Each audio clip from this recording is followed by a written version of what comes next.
have your attention, please? The show starts in 10, 9, 8, 7, 6, 5, 4, 3, 2, 1, go.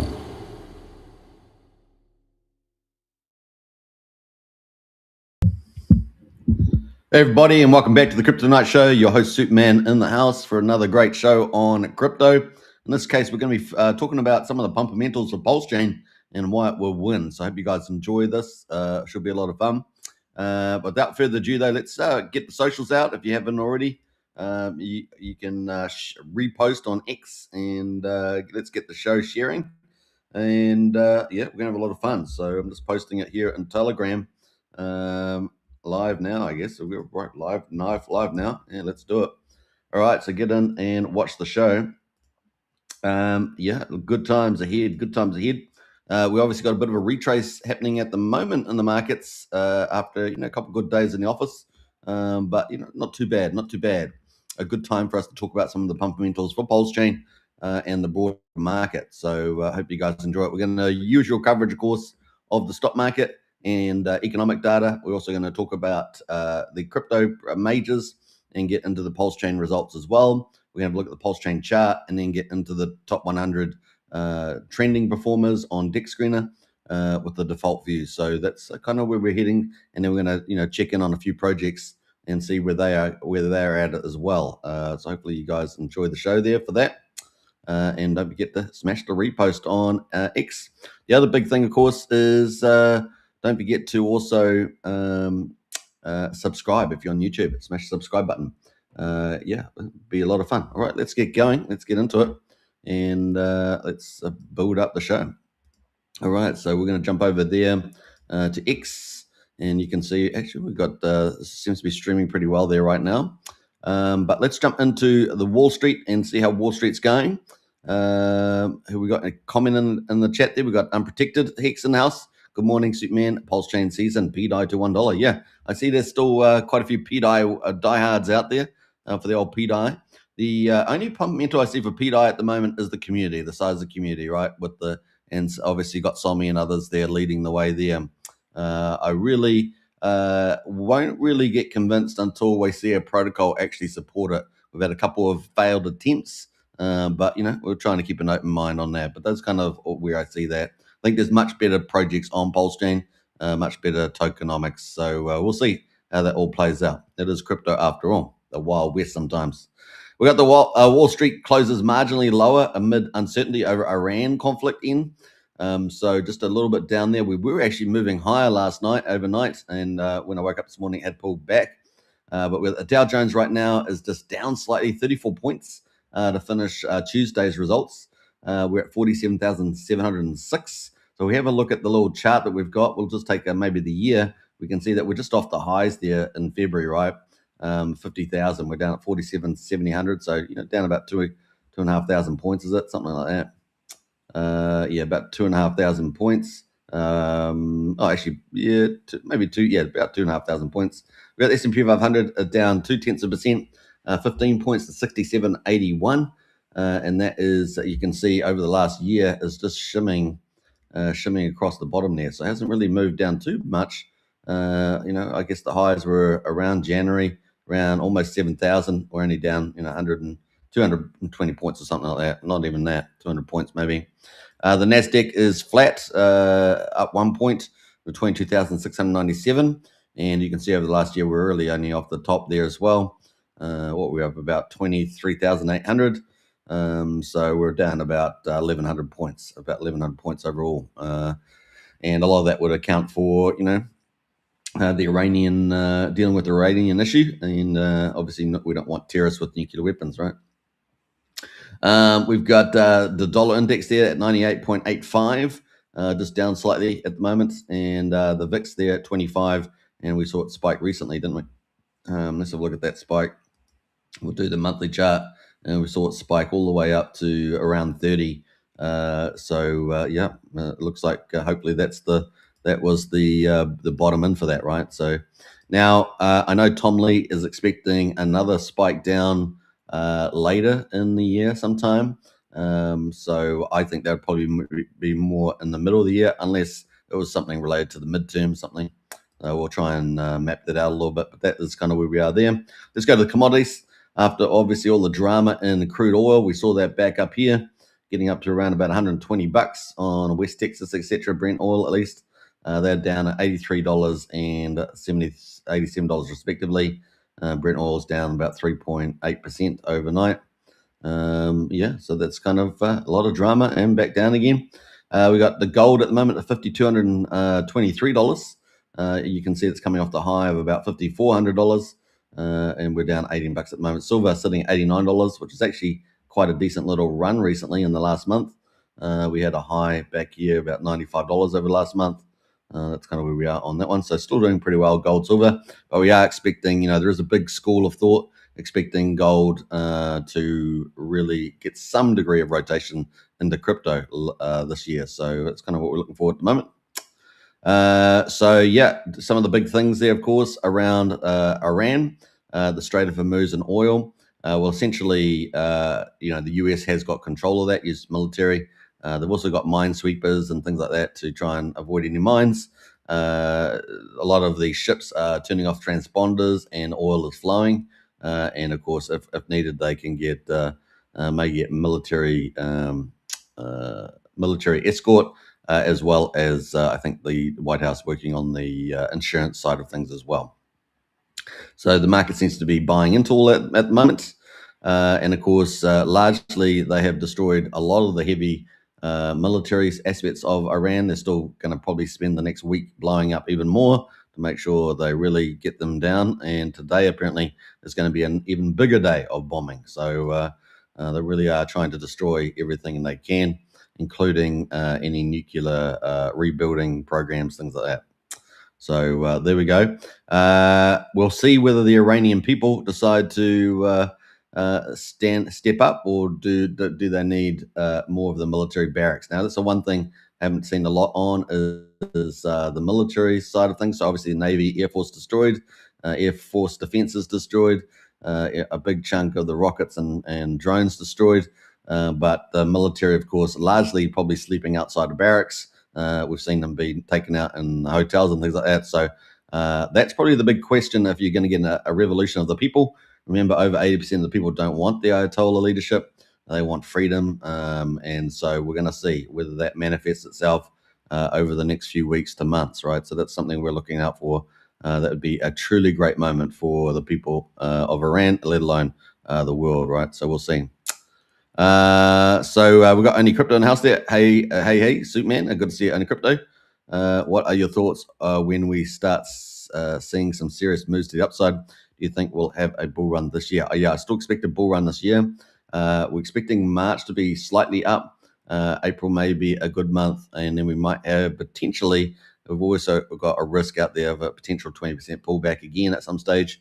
But actually, things are looking pretty positive. We're looking at this week. Tom Lee and Tom DeMark there are correct. Then we may end up having the bottom over the next week, and they've got about $1.2 billion worth of cash to buy. And we also see Michael Saylor from Strategy buying up a lot too, right? So that's potentially going to put a bottom in maybe next week, or the end of this weekend, like this weekend. So we'll see. We've still got the Iran issue dynamics, but that does look like they can't do too much, right? They can't. It's a very internal thing now. As long as the Strait of Hormuz is controlled, then Iranians really don't have too much to play there. And as long as their rockets and drones are subsiding, so that's kind of where we are. I really think it's getting pretty close by the end of this week. That it will be a question about what the people rising up and taking back their country against the hardliners, right? So that's something we're going to keep a lookout for. All right. So yeah, that's kind of where we are on the old the Iran issue and how it's impacted markets and oil prices. We got the Oracle results coming in after the bell, so apparently we're going to look out for the Oracle results. But the other big thing is we have got inflation data coming out, right? So inflation data is expected on Wednesday. So it'll be in tomorrow's market results. And then we've got inflation data on Friday, right? So we've got CPI, and then we've got the other indicator as well coming in for the market. So that's going to be pretty important, those two inflation datas. So yeah, we'll keep a lookout for that. I don't know if I've got the calendar up here, economic calendar. Quickly look at that. Those two pieces of inflation data, pretty fundamental for interest rates. And so that's coming in tomorrow. Yeah, we've got CPI coming in. Forecast for a year on year is 2.4%. So anything lower than that's going to be good. And then we've got Friday. Friday's results. Let's see what we got on Friday. We got core PCE data, which is the preferred gauge for inflation. That's 3.1%, and we previously had 3%. So if we get anything better than 3.1% for the core PCE and 2.4% for the CPI, then that's going to bode well for the markets, right? And we'll keep a lookout for that, right? So yeah, that is kind of where we are right now in terms of the Fed rate monitor. Have a quick look at that. Fed rate monitor. We've got a week to go until the next Fed meeting with 17 hours on the 18th of March. I'll put that in your calendar. We've got 99% of the market expecting no change in interest rates. April, we'll see how the inflation affects that. Probably not too much, but we'll see. We've got the April one there, 86%. Now the inflation data coming out this week should play into April, so we might see a shift there. So keep a lookout for that. Only 13%, 14%. Expecting a rate cut by April. June is kind of the last meeting for Jerome Powell to be chair, if I'm right. We've got 35% in the market expecting a rate cut by June.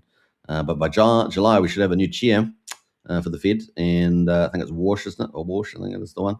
And we've got 42% expecting a rate cut by them. So I definitely think by June, July, we should be able to get a rate cut on, right? So that'd be pretty bullish, get us back on track. I think rates have generally been up too high. We had lost jobs last month as well in the US, so that bodes for an interest rate cut. And so typically the Fed under Chair Powell has moved too late and too fast, and then of course moving down too slow is what I would say. A good rule of thumb is a 1-to-1 ratio, so they could definitely move down further from 3.75 probably to at least 2.75. So that's a one whole percentage point or 100 basis points. So we'll see. We'll see what happens there. I think it's a mismanagement by the chair and also holding back GDP growth. Probably 1% plus, 1.5% plus GDP growth, which results in a lot of jobs and a lot of welfare in the United States, right? All right, only crypto. Do you think Ethereum will get over 5K this year? Yeah, I'm pretty bullish about that actually. Yeah, in the second half of the year, that's when I think we're going to have the run. Now the midterm is going to be very interesting to play into that. It's like I think October, November, isn't it? So that's going to have a role. But if Trump can get a victory after victory after victory and not have it drag out too much, which is what he's trying to do. And the golden age of America really takes off with the economy, with a longer horizon, not for a couple of weeks with oil prices high, etc. Then yeah, we could get that really nice result there. Now I haven't looked recently at the House results. I do know there's going to be a bit of challenges there, but I think there's enough people to realize that actually America's way better off, safer, more prosperous, etc. And also winning in foreign policy, getting rid of world risks, then yeah, that could bode very well. The last time I looked, I think that was doing pretty well, but it's definitely a topic we should look at. All right, we got DJ and Hicks in the house there, 5555. Good to see DJ and Hicks again. Welcome. All right, so getting back to that 5K too, we're going to talk about that because that actually is one of the reasons why Pulsechain will win, right? So let's talk about that. All right, so let's get into the majors. So that's sort of the stock market crypto news for Tuesday. We've got the crypto majors. Now, crypto was doing pretty well overnight. And here we are at the moment. We got, let me refresh this because it always seems to lag. We got crypto at 2.46 trillion, up 1.1%. And remember, we're expecting crypto to eventually, head over $100 trillion, right? That's kind of where we're heading. We've got a long way to go there, all right? 25x or so. We got Bitcoin at the moment at 70,000, so we're back over 70. Really fighting for 70,000 right now. I think we went up to 71,000 overnight. Let's have a quick look at the chart here. We'll have a look at the last 24 hours. You can see it started, the last 24 hours we were down at 69,150. We've zigzagged all the way up, but we actually got pretty high. We got $71,600 overnight. That's not pretty good. And we came back down to 69,600. We're climbing back up again over 70. So that fighting for 70,000 definitely going on in the last 24 hours. Over the last week, of course, you can see we came all the way down to 66K. And we have seen a range, I think, between 63.5K to 74K, right? That's what we're seeing. Let's see if we can see that in the monthly chart here. 63K down there, and 73K up here in the last month. So it's kind of the range, and we're on the top end of that, right? So 70K, really fighting to get back over there. So looking pretty good. And we know that MicroStrategy is doing some really master moves with Michael Saylor, particularly with MSTR and their bond products, their preferred stock products that are competing with the bond market. And they are able to raise a lot of capital in market, right, with high liquidity. And so we're seeing some really positive things happening there. And of course, that last purchase was pretty spectacular, about $1.2 billion, about 17,000 Bitcoin. Absolute game on. Now, think about if miners are earning a certain amount of, if miners are earning a certain amount of block reward. Well, Michael Saylor seems to be buying way more than that. So it's pretty exciting stuff going on there. Now, obviously, crypto is a lot more exotic now. We have, physical Bitcoin. We have paper Bitcoin like futures. And typically when you open the futures contract, someone's going to go long, but someone has to take the other side of it and has to go short. Typically, if someone goes short, they're typically going to have physical Bitcoin as well to go long. So they're going to hedge themselves as well. It's kind of some of the paper setups, and that can have impacts on the markets, particularly on delayed deliveries and things like that. So that's definitely an issue. But Michael Saylor is playing the master game here, and the market is loving it, right? So the market is helped funding his Bitcoin purchases, and it's about a 1-to-3 ratio between his preferred stock and between issuing shares. And so he's just got a couple of means of raising capital and buying more Bitcoin, and typically moving just heading towards that 1 million Bitcoin, right? Presumably it's going to be accretive over the whole period of time. But certainly really outdoing the bond market. And we're talking about 11, 12%, 13% returns against the bond market, a couple percent at most. So it's a pretty clever game that Saylor's playing, right? All right, so that's kind of where we are on that one. And so Bitcoin heading up pretty strongly at the moment, and of course the market seems to be buying the old Trump view of the war right now, because he really does. They blow up everything up. It does leave Iran with few options. The army is their main one, and maybe a bit of terrorism. Activating sleeper cells, something like that. Now the other side of things is that we've got. And not only we got Michael Saylor doing his thing as the biggest DAT, we've got obviously there'll be a bit of capital flight out of the Middle East too, probably going into stable coins and Bitcoin. So we've probably seen a bit of that stuff happen as well. And some of the selling that we saw up to this point, if we go have a look at the last, that's 3 months or so, we were up all around about 97,000 back in January 15, is probably also a lot of, OG Bitcoin holders selling as well, taking their capital. They've made mad gains. And so probably seeing quite a few variables like that play out. But in any case, we're looking pretty good here, fighting at 70K. Is there a chance for one more step down? That's the question. Tom Lee kind of feels like there'll be one more step down, maybe a 20% step later in the year, thinking that basically this move over 50% down is done. But will we get to 70%? That's the question. And we maybe need some other catalyst for that, right? That's probably where I would sit. So I think we're looking pretty good in the near term here on the old crypto, and probably going to have quite a nice little rally into the end of the year. Now, there is a thing called Power's Law, if you guys are familiar with that. And, Bitcoin probably holds to the Power Law best out of everything. And that would suggest also a 2x in Bitcoin price by the end of the year. So, back to basically the, maybe 130, 140. So we had 126 was the high, all-time high. So we could definitely get back to there by the end of the year with the Power Law looking pretty good too. So if you've seen the Power Law chart, we might pull it up on another live stream, getting in there as well. All right, so that is the old Bitcoin. I thought we'd spend a bit of time on that. We've got Ethereum at the moment at 2038. Now, these digital asset treasuries, these DATs, are very important. They're becoming a new structural feature, I would say, of the blockchain. So we've got obviously strategy for Bitcoin, and we've got definitely Bitmine immersion for Ethereum. There'll probably be two good treasuries for Ethereum, and the other one is SBET, right? So they're doing their DeFi thing and doing pretty well with that.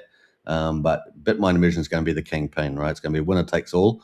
And they're not just doing, as when I say structural, because not only will they have 5% of the ETH supply when they're all said and done, probably by the end of this year, but they also are actually bringing mass adoption to Ethereum and blockchain, right? So they're actually going to facilitate all this tokenization and the stablecoin stuff. They're going to be really leading that, and also going to do mass adoption with Generation Z and Generation Alpha. So all that's coming, and it's going to be fast because they've got the right means to do that, right? Through institutions and through Fundstrat, and also through Mr. Beast with the retail side of things. So it's going to be pretty fun. Now, like I say, there's not going to be the only game in town. I think we're going to have, Elon Musk X money is going to be trying to play for the billion users that are, interacting with X. So we're going to have, a couple key players doing different things, and Mr. Beast is going to be one of those, right? But mass adoption for ETH is going to be very, very cool through that. All right, so that's kind of cool. We got Frank White in the house there. Bang, bang. Pulse Gang, good to see you, Frank White. Welcome to the chat there as well. Now we're going to get back to some of these questions here. I see in the chat there. We'll get back to that once we get up to Pulsechain. They're both related to Richard Hart, so we'll get back up there later. All right, so Ethereum at the moment is at 2037. Obviously, like Bitcoin holdings over 70, we're over 2,000 here, and that's looking pretty good. So last 24 hours, we got up to $2,884. We're currently at 2,038, so fighting to stay over the 2K mark. Which is pretty cool. So, that's kind of the play. We obviously fell down from the 28th of January from 3K down here, and previously that we'd been up at 3,300 on January 15th. So that's kind of where we are at the moment.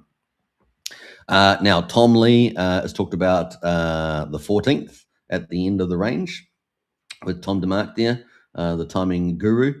And so that's in about 3 days' time. So that's the end of the week. So we have inflation data coming out this week. Obviously, we have, so that's going to be interesting how that affects the markets. Good news would be good. We also have the interest rate meeting next week. We have Tom Lee is currently at the Florida conference. I think he's probably finished that now. And we have them increasing their buys, right? They increased to 60K buys, 60,000 Ethereum. But the big thing was that they increased their cash position from 850 mil to 1.2 billion, which means that they can go and buy, $600 million worth of Ethereum. I mean, it's a large amount. It's like 200,000 or something. So they can go and buy, 400 million, buy 200,000 Ethereum. That's massive. So they can really move the market and try and help form the bottom, right? So they'll be watching the markets, watching the sentiment, everything, and trying to time that. And they talked about the 14th potentially being the bottom, and they can help make that. So keep an eye out for Ethereum over the next week, because we could see a Bitmine immersion alone helping form that bottom, and of course moving towards that 5 million ETH. They are targeting 6 million ETH, which is 5%. They currently got over 4.5 million, and they're sitting at about 3.75% of the total ETH supply, and they've already staked 2/3 of that. So that's pretty cool. Now, the other big thing we're expecting by the end of March, potentially, which is Q1, which is another 20 days, is the actual launch of Maven, right? Their bespoke staking platform. They're going to be using it on Ethereum, and they're also going to be providing it to third-party services. They're acting as the financial bridge, right, from TradeFi to Ethereum and blockchain, because they understand both of those markets, right? They are the bridge, and that leadership is going to be key. And so they're going to be helping a lot of nervous institutions, corporates, etc., to actually get ETH positions, stake ETH positions, go to Solana, do Solana as well. It's not just Ethereum, Solana. And so we're going to see a bit of multi-chain action there. That Maven will be big news for not only Bitmine immersion, but actually big news for Ethereum as well. So that's going to be really fun, really fun to watch. So keep an eye on that. We got Eddie in the house there. Hey, good to see Eddie. Welcome to the chat. Yeah, if you guys are watching, don't forget to hit the repost button on X. And if you haven't subscribed on YouTube, smash the subscribe button. It takes a moment to do that. Hit the bells for future notifications. And if you're on X as well, don't forget to smash the follow button there as well. We had some good growth on X over the last 2 days. So really appreciate everybody's support there. It really is cool. And yeah, if you guys want to get all the intel as I see it flow in, then join our strategy club in Discord. Really is a great place to be. I'm constantly posting intel there. It's a great way of getting educated too if you're relatively new to crypto. And you can see the QR code just below me here on the video if you want to sign up straight away. It's just over $1 a day to join up, so pretty reasonable prices. So get in there on that too, and we'll look forward to having chats with you in the Discord. All right, so that's kind of the play there on the old Ethereum. So Ethereum looking pretty good. The bottom could be in this week, and Bitcoin measure can help make that bottom. So keep a lookout. Could be a lot of fireworks coming up. So we've got inflation. Obviously got the Iranian issue, which looks like it's dampened down because there's not much left for them to use. And then we've also got the interest rate meeting in a week. And then, of course, we could have big buying power from not only Ethereum, but also Michael Saylor is raising tons of capital right now to buy more Bitcoin. Already, I think yesterday alone, raised another 4,000 after their public posting of 17,000 buy. So this is some magical stuff, guys. These DATs are really playing a critical role moving forward, and it's only going to scale up. We're talking about some big, heavy stuff there. If you haven't watched my show yesterday, check that out because I did 3 shows yesterday, but I did the one on tokenization and also Bitmine. So those are 2 good ones to watch for some of the catalysts there. All right, so this is kind of cool. This is kind of where we are right now with Ethereum. Let's jump down to the rest of the markets right now. We've got BNB at number 4, up 0.7% at $643. We've got XRP up 1.4% at $1.39. Now, XRP is obviously going to get a lot of the payment rails because that's what they do already. So they're going to probably get an uplift from that with XRP, with Ripple. Right, so it's kind of the play there. Solana at number 7 is up 0.6%, $86. This also potentially compete with on the Rail platform as well. Although obviously with the shutdowns of the blockchain and things like that in the past, it won't all make a lot of firms nervous about using them. Obviously do well for the meme coins and certain DeFi with the old Solana there. And we'll see how it gets on with tokenization. Probably have a role to play there too, as we've seen recently with the number of RWAs. And we covered that yesterday too. So go check out that tokenization video. Tron at the moment, number 8 is down 0.1% at 28.5 cents. Figure Helic there is down 0.5% at $1.04. And then Doge there is up 3.3% at 9.4 cents. Now Doge is the one to watch because of X money coming. With the fiat banking, we're going to, within 2 months, it's going to be global, Elon said yesterday, and therefore that's going to be huge. But they're going to add crypto into there, that, and Doge will definitely benefit from that. So that's going to be a big catalyst. So definitely worth considering there. But do more research and so on that one. But we did do a video 2 days ago on X Money. I think it was, or Money X. So check that out. So those are top 10 right now, and Doge is up the most, 3.3%, probably on the back of that, the X Money wallet thing. And people are using the fiat side of it in the United States right now, and it looks really cool. They're going to cafes and everything else. It really is a game changer there. And at the moment, apparently they're offering 6% APY. So that's very, very attractive. So yeah, pretty cool. Best performer over the last week in the top 10 is Doge as well, up 4.7%. So there we go. But Bitcoin's still up 2.8% in the week, and Ethereum up 3.1% for the week. So not bad. Top performer in top 100, we got Pi Network, funnily enough, up 37%, but pretty low base, 23 cents. OKB there up to 29%, number 2. Kite at number 3, up 21%. White Bitcoin up 12.6% for the week, and Sky up 11.4%. So those are the top 5.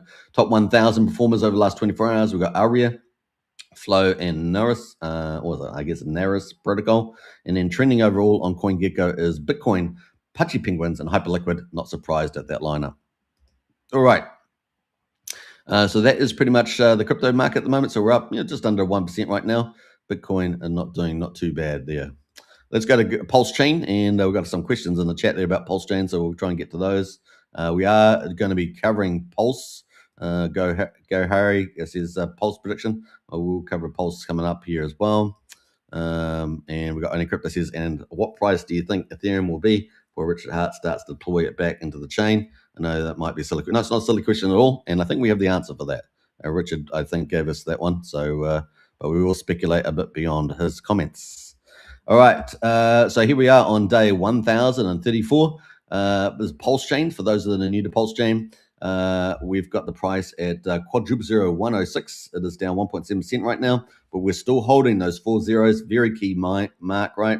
But we are still only a 1/10 of the mean sacrifice price.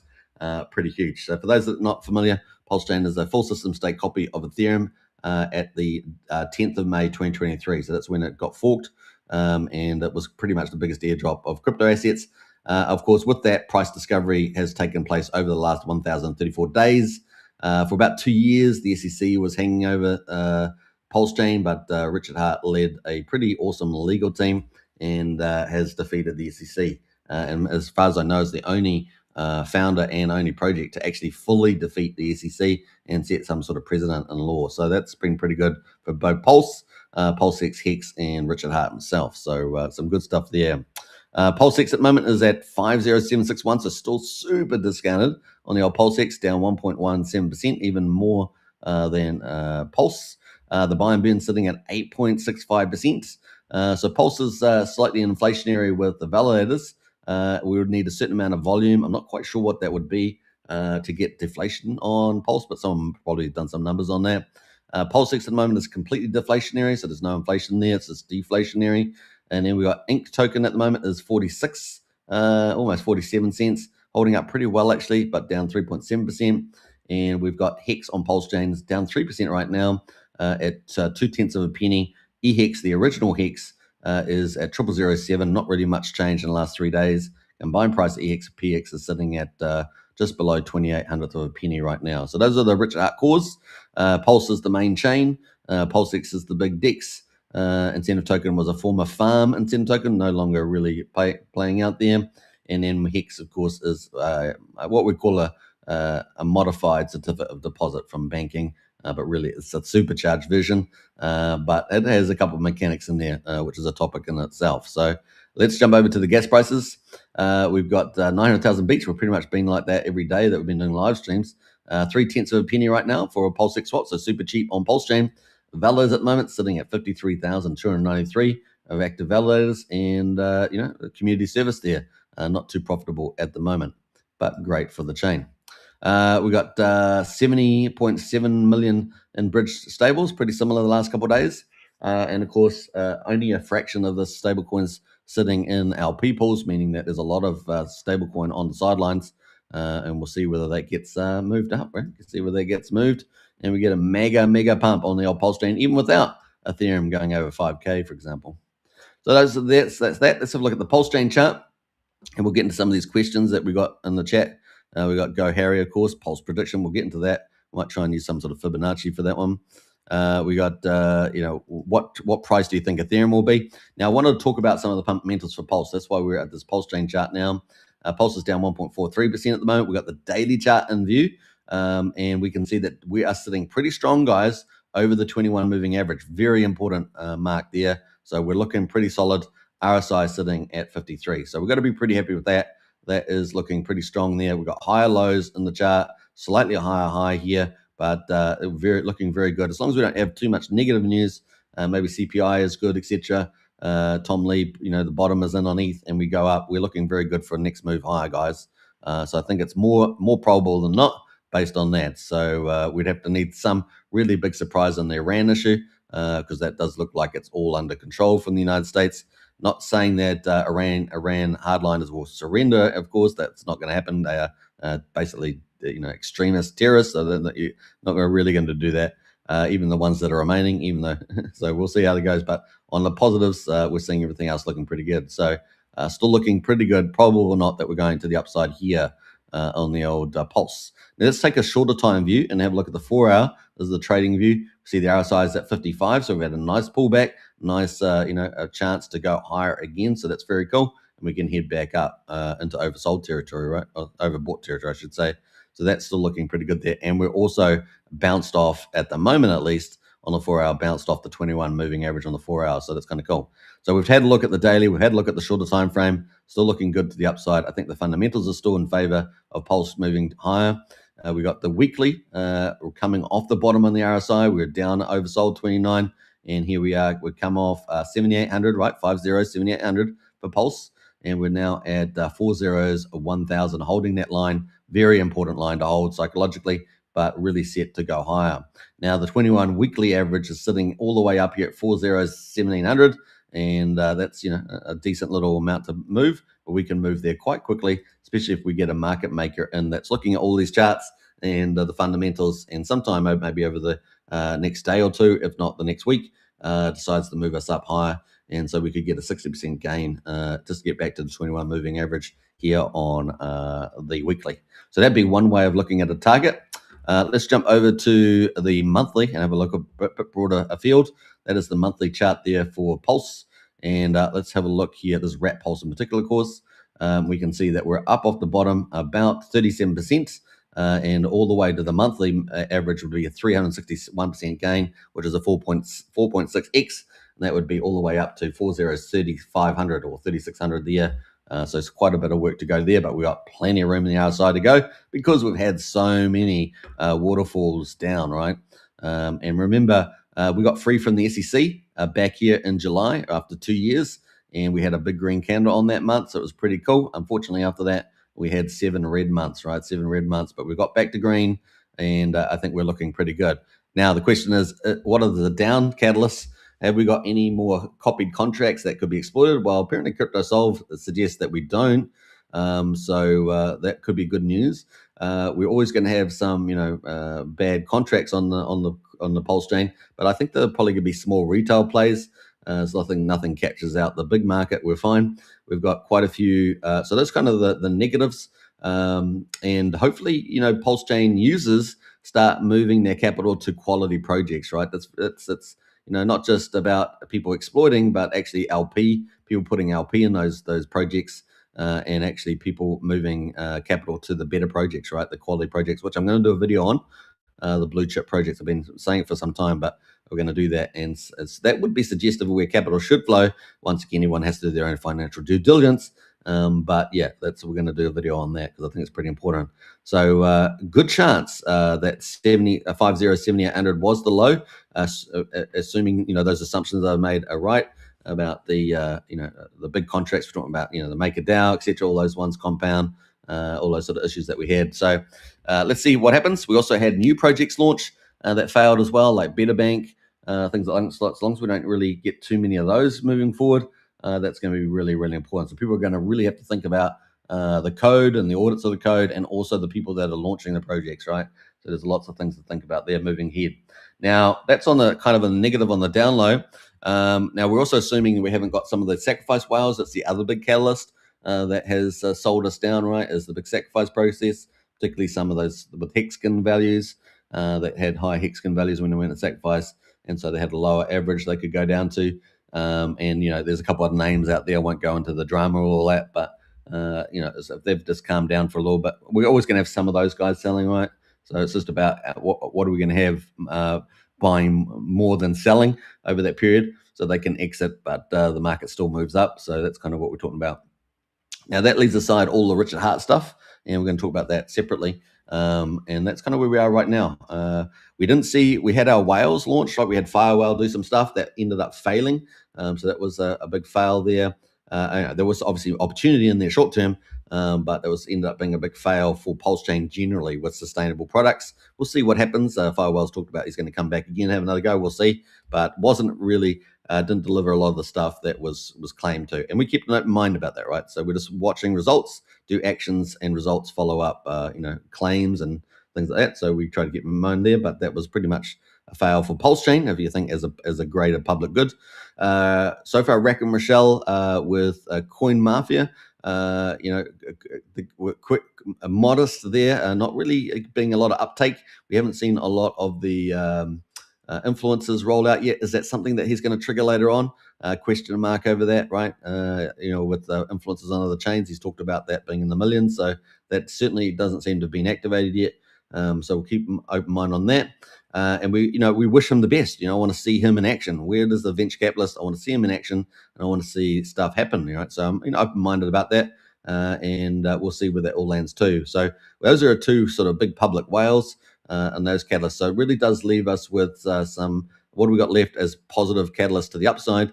Well, we've got some pretty good project developers launching, right? So we've got Liberty Swap.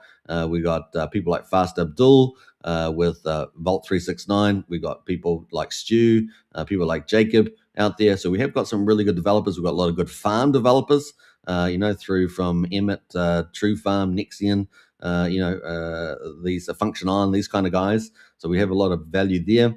We obviously had some good liquidity forks. Vault 369 is going to be the latest one on that one. We'll see what happens with Coinwell from Rack and Michelle. So we've got a few things, to the upside to expect, potentially in the next few months. And of course, they'll be looking at the market sentiment as well. They do, to be fair to them, they do need, an uplift in market as well. So we'd like to see this Pulsechain chart, grow some green candles, for goodness sake, and moving forward. So at the moment, it's looking positive for it. And let's see where that can continue, and we can get some good launches going there. So that's kind of some of the stuff happening there on the old Pulsechain in terms of the fundamentals. Now, Richard Hart, of course, always going to be the key player here. We did have others. We had Sun Minimeal. They had potentially for being a very big catalyst for European institutional money. And, of course, the buy and burn from corporate profits could be mega huge. But we haven't really seen that be applied to Pulsechain. Looks like they are going to go to Solana, but the token's still sitting on Pulsechain at the moment. So that would have been a cool catalyst. We still have, Rack and Michelle still question mark over bringing big money in from the United States. So, we'll see what happens. We've got to give them at least a year to play the strategy out. I'm not just going to do a month or two. It does take time to get things in the right place. And, of course, momentum in the general market also to pick up. So we're going to keep open mind there. And then, we've currently got Liberty Swap bring extra capital in. So where's that capital coming from? They've got obviously earning fees, and they're broadening out their product suite. They're at the frontier of privacy, intent-based trading, all that sort of stuff. They're going to looking to unified liquidity. They've got a lot of cool stuff coming up with that, with a wallet, privacy / wallet.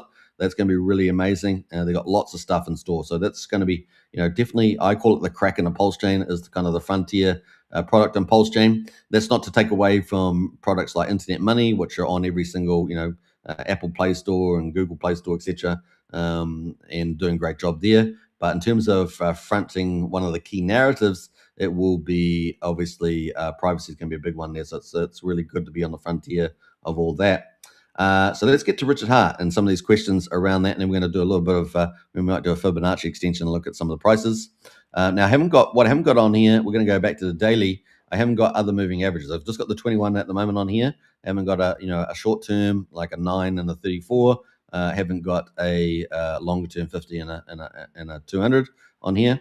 But so far over the 21, looking real solid, and the 21 is a pretty key moving average here, that 3-week average. So let's have a look at the first one here. We got Only Crypto says, what price do you think Richard Hart will be Ethereum? Now, obviously, Pulsechain will win. So what do I mean by that? Well, we've got Pulsechain as a full system state fork of Ethereum. Even though we've got price discovery on all the assets, we've had a lot of black swan events. We've had a lot of the contracts, get copied over that got exploited, etc., or taken advantage of, all those sort of things. We actually had decent price discovery, right? We got a decent amount of capital over on the chain. And so we've got a couple of things. We've seen Richard Hart make a lot of technical moves since last year, the beginning of the year, all the way through to this year, from, tweaking certain things, tweaking HEX, inflation around HEX, rewards around HEX, all that sort of stuff, tweaking the PulseX farms, taking away incentives, things like that, readjusting incentives on the chain. So Richard's definitely done a lot of tactical moves. We've also seen him bring out new products like the ProvX, right? And that has gone to testnet recently with the token distribution. So that's getting pretty close. So Richard's also moved on marketing with the iPad promotions, trying a few different things, getting the community involved. We've got the Hive over in California there. A lot of people volunteering time and doing all sorts of different methods to reaching, sending those out and reaching new people. So it's kind of got all that playing in. We have had new influencers come in. We've had a number of new influencers, big ones, get attracted to Pulsechain over the last year. So these things are working. between iPads and the community's efforts to do X Spaces and reach out to people, it is working. We've seen some big X Space conferences and things like that. So we are getting some momentum with fresh blood, as we call, and very large influence as well, all the way from Xavier, all the way recently to just this week alone to Jana there as well. So Fire Queen, she's going to be Fire Queen there. And very large influencers with hundreds of thousands of people in accounts. So really in the top 3,000-4,000 influencers on X. So we are getting some good traction on that front as well. And this is still in a bear market for Pulsechain coming off the bottom. So we've got a lot of that cool catalyst stuff. Richard has been doing a lot of tactical moves, but the big moves coming up. What else will he be doing? Well, I think new protocols is definitely an area he can add a lot of value.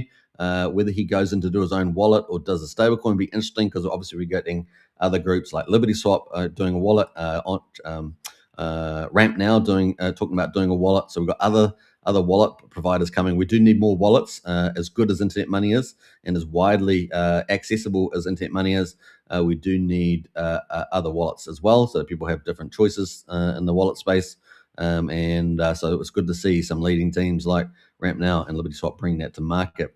Now, will Richard Hart do a wallet? Will Richard Hart do a stablecoin? We've had him, he's talked about that in the past as part of his roadmap. And will one of those, unlike ProveX, which used a lot of Ethereum and major capital, crypto capital, and didn't use the Pulsechain cores, will one of these other projects, if he does it, so I'm speculating now, does he do a sacrifice with those, and does it include the Richard cores? Because that would be a great supply sync, and that would be pretty neat as well. So you'd have a win-win across the board with the ProveX sacrifice with the crypto majors and fiat, as well as the Pulsechain cores. I don't know if he's going to do that. It makes a lot of sense to me, but maybe people might find that controversial. We'll see. And then secondly, will he do a stablecoin? Obviously, stablecoins are extremely profitable, but he would really have to align that with getting yield on the other side, right? So most of the stablecoins we see with Circle, Tether, etc., are all US-backed treasuries, and they earn a good yield on that, right? Making it very profitable as they scale the stablecoins. The revenue scales, right? So will we see something like that? We shall see. There will be under the Genius Act, I think you got $50 million stables. You do have to register yourself and things like that. So there are regulatory issues there. So we're going to keep a lookout for some of those moves. Now, obviously, we also have the sacrifice money. And if you're in the camp that believes that will be used, which is the camp that I'm in at some stage, not only do we have all these stable coins existing on Pulsechain that could move the markets, but we have potentially that magic carpet ride ETH from the Pulsechain and Pulsex sacrifices, about 171,000 ETH. And that has all been hidden these days. There is a nice method for it to come over to Pulsechain now, which is through Liberty Swap. And so that's kind of cool. It all worked out pretty perfect. Is Liberty Swap being funded? Are they in some way related to Richard? I don't know. We'll see. There's a few blues clues. We certainly know Crypto Sparbook is involved. Maybe there's some back channels there. We know Captain RG3 seems to have some back channels with Richard and things like that. There's a few little connections there. Will we see the Magic Cup Ride money obviously be used at some stage? Now, some of it could be used at any time. It's 171,000. You could use some of it any time to do little mini pumps to help the market structure. We can see the market structure in front of us. So what is the amount? Get back to Only Crypto's question, where we might see it. Well, Richard gave us already a number, right? He gave us a number in, I think, the Christmas video last year, and that was $10,000 ETH. And $10,000 ETH seems a pretty good number to me. Now, I think that there's a lot of people in the camp that think if we get to 5,000 ETH, which was our sort of we didn't quite crack it last time, that once we've cracked that, it's game on for ETH, right? A really explosive move for ETH. And therefore, people holding ETH will get very wealthy very quickly. And that includes the Magic Cup Ride ETH at 171,000, right? So that could get re-rated into the billions of dollars, as ETH goes up. And you could just scrape off a little bit and pump good old Pulsechain with the thin liquidity because it's going to be easy to move, right? Mega easy to move. So, and that could really turn things around. And all the people that couldn't hold on for multiple years through Pulsechain, 1,030 days plus the run up to the launch will end up being rewarded, right? They'll be the rewarded there. And not at the moment. At the moment, you can pick up so much volume. You're picking up all that sacrifice volume, right? So all the sacrifices that sold down, it's now 1/10 of what it was you are picking it up. You are picking it up. We got a massive redistribution, and it's pretty crazy. You can also lower your average price if you bought much higher too. If you were part of the sacrifice, you can dramatically reduce that too. But you've still got to be able to believe in the fundamentals of where Pulsechain. I think the fundamentals are looking pretty good. We've got thin liquidity. We've got Hart's Law bonding. We've got enough developers and protocols launching enough innovative DeFi on the chain. Obviously, we want that to ramp up. The more, the merrier.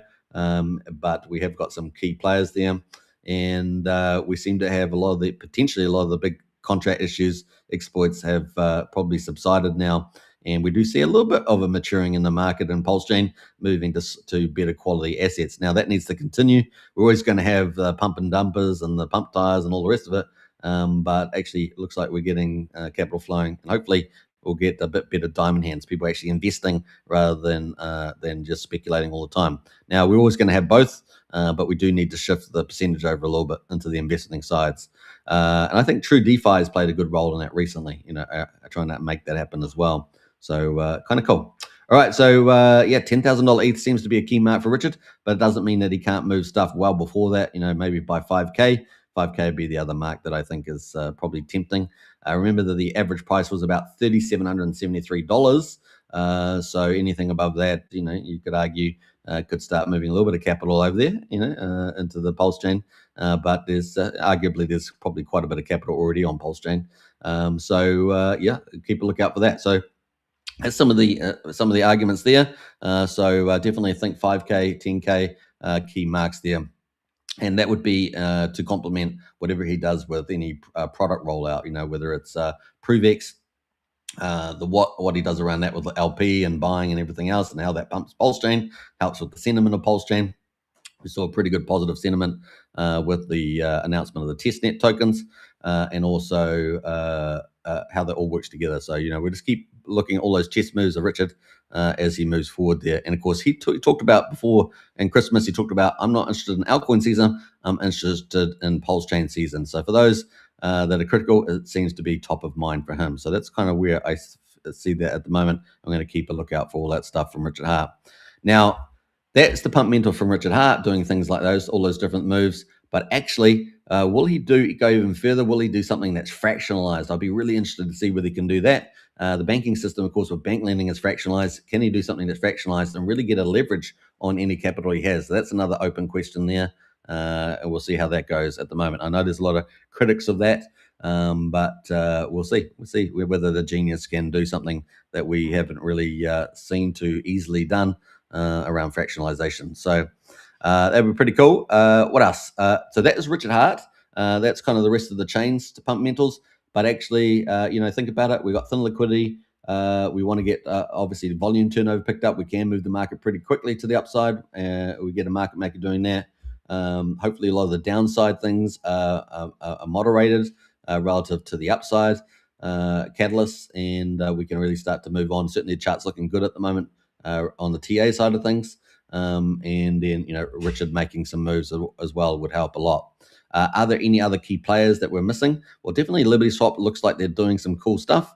And anything that's multi-chain that brings capital into Pulsechain will be good. So we are excited about Vault 369 and other projects like that should help. And of course, Jacob's out there working on a few things as well. Now, once ETH goes up, not only Richard Hart's Magic Upride is going to get valuable, but PUSD ALGO with the capital there will also get to a significant amount. And that should get to a point where that should be able to launch PUSD ALGO, assuming Signum Oracle is launched. So that's another sort of pump mental out there too, sitting out there. Now, Pulse prediction there. Now, obviously, we gave some based on the moving averages here with the 21. So I think we said 1600 would be the next short-term mark based on that. But we can use other tools. There's other tools we can use, like Fibonacci's. We've got Fibonacci extensions as well that we can use.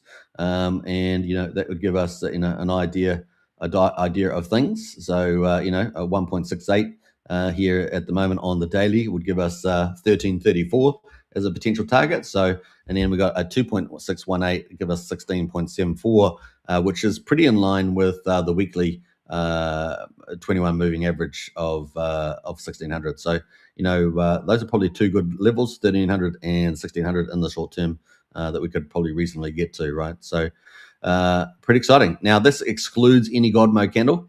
Richard did talk about at the beginning of last year, remember, that because of liquidity being quite thin and some of the tactical moves he's made around Pulsex and Hex and things like that, liquidity, that we could see a God mode candle at any time. So that's always true. It's more true now than ever with the old liquidity on Pulsechain. And so something to think about. Now, relatively speaking, the smallest liquidity we know is Hex, right, out of the Richard cores.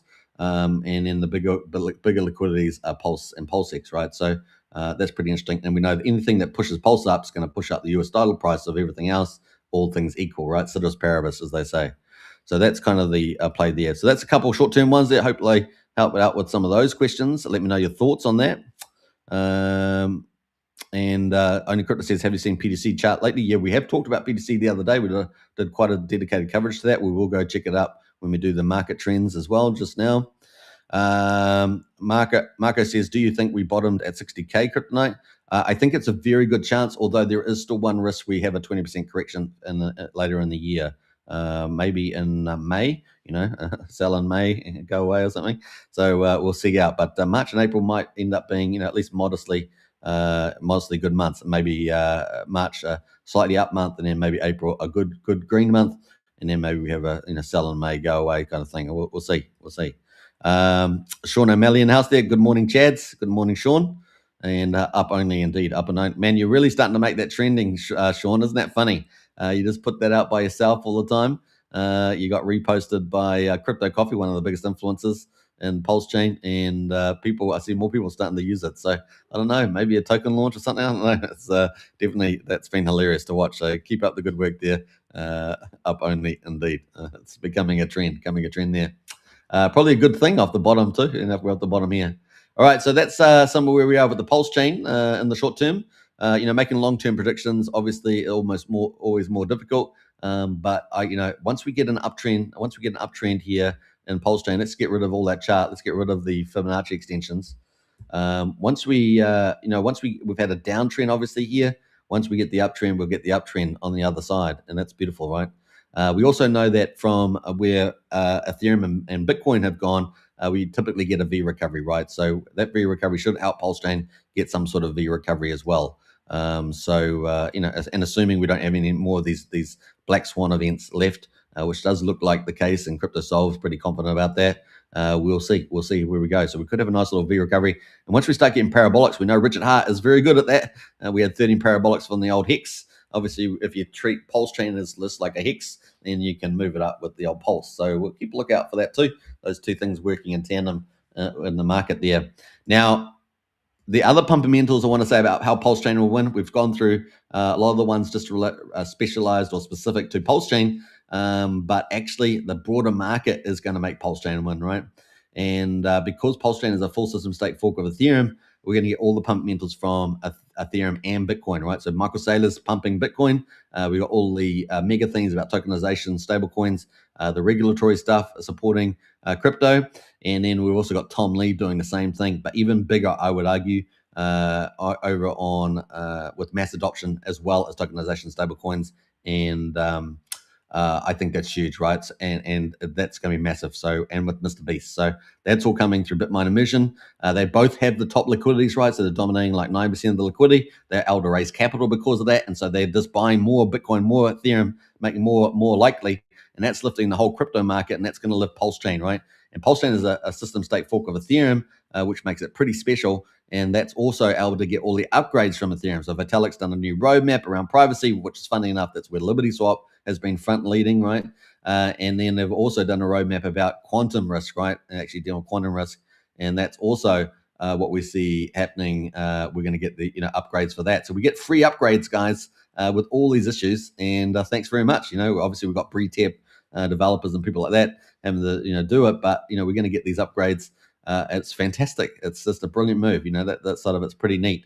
So if you add all this market fundamentals, and then you add Richard Hart and all the developers that are actually building quality projects, and you have argued that the risks are mitigated, there's always still going to be some things that happen, but you argue that the big ones are potentially out of the way.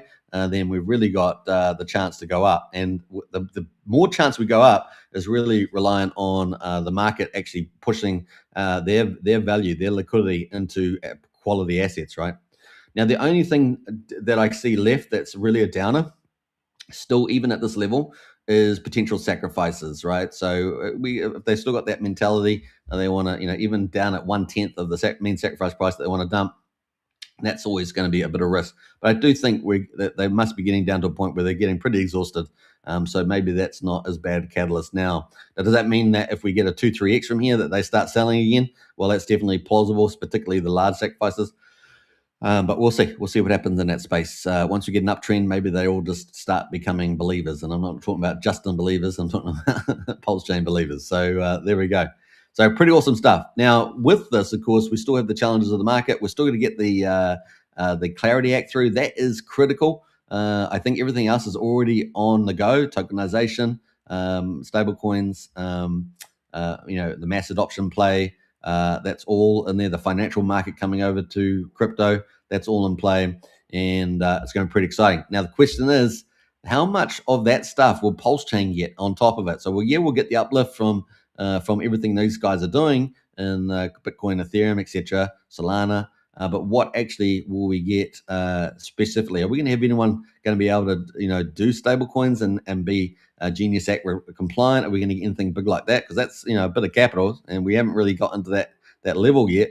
Richard Hart's probably the only one that could get us there, right? At the moment, we did have a couple of potential alternatives, like I said, with Sun Minimal and potentially Rack and Rochelle, depending on how well connected he is still with the Saudi money and United States, etc. But can we actually get something set up like that's of that scale? That'd be pretty interesting. Obviously around payment rails and things like that. So we have little niche markets like Ramp now and that sort of stuff. But are we going to be able to get some bigger players of doing stuff? That's a question mark in the future there. And we'll see. We'll see what happens. Certainly opportunities there as well. On pump tires, yeah. So we got pump tires too. Obviously, that's ticking away, and of course, that's actually unlike fund, a pump fund where all the capital goes to the profits of the corporate. Pump tires is actually burning away Pulse, isn't it? I think it is. So doing a great job there. So it's a much better design, isn't it? Token bonded this morning, says Sean. Oh, nice. Up only bonded this morning. All right. Congratulations to you on pump tires. Nice. Well, we might even see that on the charts today. All right, so we're up to an hour and 2 minutes. Hopefully, I've covered a lot of good topics. Let me know if anything that I've missed that you think that was an obvious one that I missed there. But actually, if we add the market, we add Pulsechain catalyst, we're looking pretty good for Pulsechain to win, right? And especially coming off the bottom here, V-shaped recovery, all the pump metals does look pretty exciting, guys. Does look pretty exciting down here at the moment. All right, so let's jump over to the Pulsechain markets. At the moment, obviously, we had a bit of a pullback in the market with overnight rally, just subsiding a little bit. Looks like it's picking up again, though. We got staked ETH here, fork copy, up 10%. It's kind of the best performer in the trending. This is the default trending, of course. There's many other tokens on Pulsechain probably performing much better than this, but this is the default view. We got SCADA at number 2, back up in the leaderboard there. It was down at the bottom yesterday, wasn't it, or the day before? It's back up 9% now, and that's ticking away there. That's from the Nuke Supply team. Pretty niche sort of DeFi retail tokenomics. Very, very cool. We like what they do. Then we got James Maria. James Maria always popping its head up here. So we've got the teddy bear. Now, James Maria's launched many, many tokens, right, in different waves. And teddy bear is kind of the meme coin version that's supposed to, I think in his mind, supposed to represent the overall value. But anyway, it is up about 5-6% today on the move. We got Unity from Cryptographics, an influencer and developer on Pulsechain, up 4.8%, so making a little move there at 2.7 cents. We got Morbius. Now, Morbius is moving into gaming. You guys know we like gaming, but we need gaming that's going to be reliable, a reliable founder, reliable protocol, and Morbius seems like they're rolling that out. So big shout out to Kyle out there doing that, and that's up 4.8%. We're probably going to look to do some coverage of Morbius coming up. I think they've got some poker games and things like that on there, so we're going to try and check that out. We've got Smorg at the moment, up 4.5% right now at number 11. Troper from James Maria, so we've got Teddy Bear up here, we've got Troper as well, and we've got Reserve Tay in here as well, 13, 14. all up about 4%. So a bit of a movement for James Maria at the moment. Phoenix up 2%. X Game from Firewall up 2% there. Gizmo is currently up 1%. And Ink Dollar there from Fast Abdul is up 2/3%. So we've got 20 coins that are slightly in the green on the 24 hours right now. So everything else is pretty much pulled back on the US dollar terms. And of course, most of them below Pulsechain. Now, the big interesting one is that we saw after Peacock, after Liberty Swap launched Liberty X, which is huge protocol addition for Pulsechain around intent-based trading. Really fantastic. We had some profit, right? So people selling the news and taking some profit there on the pullback, slight pullback in the majors there. So that's kind of what we're seeing. But the good news is that Peacock has got more to come as well. And typically what we do see is we do see a bit of sell the news event on Peacock every time they launch something. And then within the next week later, often it can slowly just creep back up as people go for value, right? People go for value there. So we'll keep a looking out for that. But that is the chart. Now we do have this pendant thing here. And it looked like it was breaking out. So nothing to stop that yet. We're still moving over the averages there. So we'll keep a lookout for that to the upside. But let's go have a look at Liberty Swap here as well, in what they're what they've been saying over the last sort of 20 hours. So let's see where we're up here. They're still obviously doing a lot of improvements, but I just wanted to get back to. We've got to go all the way down here because they've been so busy lately. Yeah, let's see here. They've had lots of updates. You got to keep up to date with their X account because they're giving lots of updates all the time. Now I want to just go back to the launch. So let's scroll down here. We're getting there, guys. We're getting there. So yeah, 10th of March, Liberty X is here. So they launched Liberty X, which is awesome. So Liberty X is live. And let me know in the chat if you've actually used it or not. Let me know already. But let's scroll up here. Now, it's pretty much intent-based trading. Uses on Pulsechain, uses Batias, pulsex.com, 90mm Pro, so it goes through the liquidity. It does off-market and then gets you the best result, right? It also has the MEV bot protection, which is really, I think, the true version of that on Pulsechain. So it's really great, and also no gas, gas free. So it's pretty awesome. Now let's see what else. They've also Liberty pools and dexes primarily use Rat Pulse, so they've got all that stuff in there.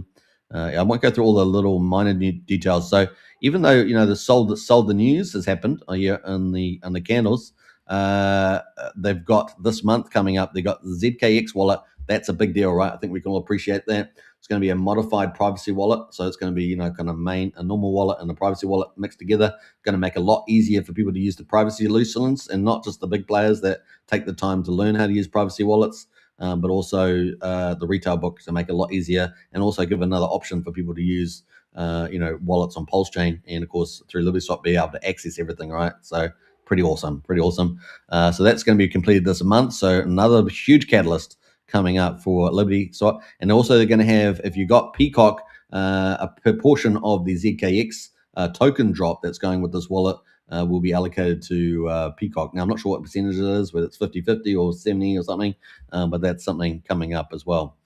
So another big deal coming up for another major launch. We will send the code for internal invited testing. Private Pulsex Uniswap V4 is on the way as well. So they're adding in the V4. That's going to be pretty cool. So they're doing that themselves. V4 technology coming to Pulsechain as well for the Uniswap. Pretty awesome. You can see these guys are just keep delivering really a big product. So pretty awesome stuff there. Now, obviously, they've been putting out a lot of different posts out here, adding in Polygon as well for the existing products that they've got. They've got the Shield, remember. They've obviously got ZK Privacy as well, a multi-chain, of course. So they've added Pulsechain in there. Let me just scroll up here. They've had a few little updates. I just want to get to anything new. Getting a lot of influencers talking about them, of course. Let's scroll up here. Next month, they said. Next month, our priority is to open up Liberty X order filler market maker infrastructure to the public. So Liberty X will be, opening up there. Any participant will be able to run their own filler node and compete to execute orders by providing the best possible price. That'll be interesting. So some of the other service providers. System will operate as a complete order filling marketplace where multiple fillers submit quotes and the most favorable execution is selected. Its architecture is to ensure that users consistently receive the best available price. Participants can also operate their own liquidity sources or pools, submit superior quotes for specific assets. If your system provides the best executable quote, the order will be routed to your filler for execution, similar to our traditional markets makers win order flows by quoting their prices. So up only, says Sean, up only indeed. So that is pretty cool. Let us scroll up here a bit further. Liberty Swap makes Pulsechain more connected. Liberty X makes Pulsechain trading a zero fee and gasless. Liberty Shield and Railgun Instance make transactions private. ZKX Wallet, which is coming up this later this month, maybe next month, makes privacy normal and easy. How about that? So really pulling together their whole ecosystem here, and of course bridging the Pulsechain as well. Right. So keep forward pushing there. Some pretty awesome stuff there. I'm going to repost that one. That's a good one. All right, so this keeps going up there. So that is pretty much it from Liberty Swap. Looking pretty good. So, this is looking good for the future. Once we truly break out of this pendant thing, it's going to be game on, I'm sure. Absolute game on there. All right, so let's scroll back into the other ones that are kind of pulled back down here. We had Vouch as well. So Vouch obviously must have had some big seller, maybe some full selling as well with the validators. I don't know. But this is retraced dramatically. Now, Vouch is the number one validator on Pulsechain. Looks like we've had some major event happening here. I'm not sure whether they've commentated on that, but let's see what went on here. They got about 8% or so of the validators. Remember, there's 53,000 validators. We saw some decent selling here. The liquidity is relatively thin, 81k. But it looks like 3 hours ago they had some significant seller here with this wallet. So I don't know, it looks a little bit of a trading wallet, but nevertheless, some selling going on there. Let's see whether there was any commentary on that with the number one validator, Vouch. Let's see here. Let's pull it up. I don't know whether they've got a commentary, but we're going to see whether they have or not. No real commentary on that that I can see. All right, so there we go. Now, I do understand if they have a certain amount, if they have a large player, I think unstaked from their platform, they have to sell some of their validators out or something like that. They got two different types of validators. Interesting stuff there. We probably should do more deep dive into that. All right, let's jump into there. That's pretty interesting that's down so dramatically. 26% is down a lot, right? That's on the Pulse. Now, typically you would expect that to move generally with the Pulse price, but also it would move fundamentally if any key player was selling it down or going in, into the system or something like that. So anyway, big down day there. Pretty big down day. 9mm also down 17% as well. So I don't know if there's some link there between 9mm and Vouch, between that sell down or something. But 9mm's down 17% as well. Pretty dramatic. It's pretty weird. These are, key. 9mm is the second. We've got two main dexes, right? 9mm is the second big dex, and that is down as well quite significantly, 17%. So some pretty unusual stuff there. So something must have gone on there. I don't know if anyone's done any analysis on that, but interesting that both of those are down right now. I can understand Peacock and the trifecta there with Zero and Zendog being down because all tied into Peacock, selling the news, and with the 10% correction, that seems pretty normal. But 9mm and Vouch down there, that's pretty unusual. 17 and 26%, particularly dramatic. So definitely something out there. I don't know if anyone's been commentating on that, but that is pretty interesting. So yeah, that's kind of where we are right now. So Pulse holding the line, 4 zeros, 1,000. Now you said Up Only is launched. I don't know whether there's a token out there. Let's look at Up Only. Up Only. Let's see if we can find it without Up Only. Is this the one? 5 hours. Yeah. Okay. 5 hours. Let's see. No financial advice. I haven't done any checks around this, but let's have a look there. So that's a general pretty pump tires. Is the bottom in? I don't know. It's very speculative, but that is up there. I guess it's got 1 billion tokens. Liquidity $3,100 there, 5,400. What's the market cap? Let's look at that. What was that? It started off with a huge market cap, was it? Well, not huge, but $12,000, $7,800 right now. So, hey, Up Only, you never know. It could become a crazy thing, right, Sean? We got Crypto League in the house there. Hi, good to see Crypto League. Welcome to the chat as well. Only Crypto says, what are your thoughts on PDI? Do you think it will peak? Now, I'm not. Look, I've always been open-minded about PDI, but I'm not a big fan of PDI because I don't. It's failed time after time after time. Right now, it has a big community. So, what are the key catalysts? It has a big community. It has Somi and has a few other influencers back it, but it hasn't delivered, has it? I mean, there's been profitable times. It goes up and you make profits, and you can sell and you make losses. People made profits, people made losses, and we've watched those events. I've been part of those events in the Discord, but really, it's a dog's breakfast. And until someone actually creates a protocol that actually utilizes it and helps push the price up, I'm not saying it's going to peg at $1 at all, but as soon as someone and we've had multiple failed attempts at that. Better Banks, the last one that we can recall that was really big. I mean, they had like, was it 35 million, 35 million LP, and then it went all pretty much down to, was it $1 million now? I don't know what the relaunch is. Pretty small. So yeah, not a big fan. But keep open minded. It's crypto after all. You never know. But actually, there's better opportunities on Pulsechain. There's just better quality products and less compromise, less rug pulling the money. Right. So get rid of the whales that control those kind of tokens, and push your value into better products that are going to be around, and you're not going to be exit capital for these big players like James Maria or Carey or any of the big influencers holding the token supply, right? So I'm just not. It's not a big fan, but I try to keep open mind about it. It does have a big community. They are pretty crazy, zealots.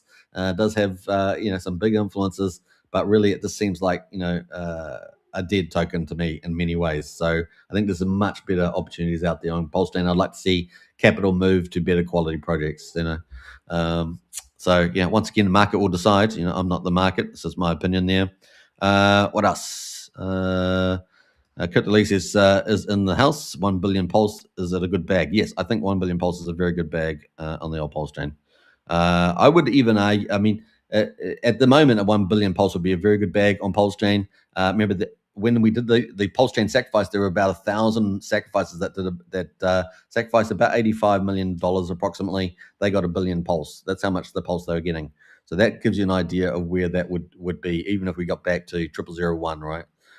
So take note of that. So 1 billion. But I do think that anything 100 million pulse or more is actually not too bad. I mean, it just depends on where we go with Pulsechain, how far Richard takes it. But if we do some big giant X's, like back with the Hex type of thing, then even 50 million pulse might be worth something pretty decent.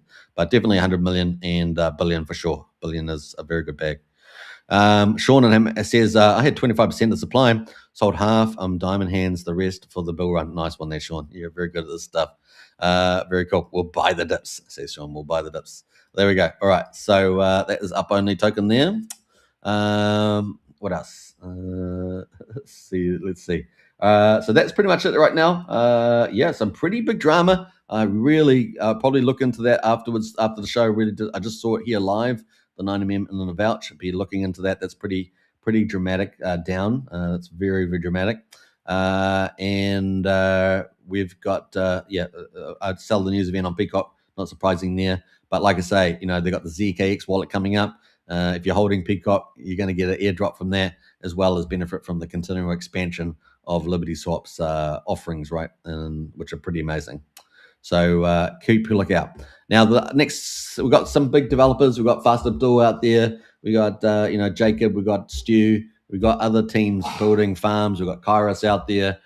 We got Donnie D. We got who else is out there building stuff? So we got True DeFi. I mean, there's a lot of teams out there building value. We're going to keep our eye out on all of them. We've got Morbius out there doing the gaming side of things, which is great. We do want a big gaming thing. As you guys know, I love gaming, but we do need people that are reliable and projects that are reliable, right? So that's the only question there. All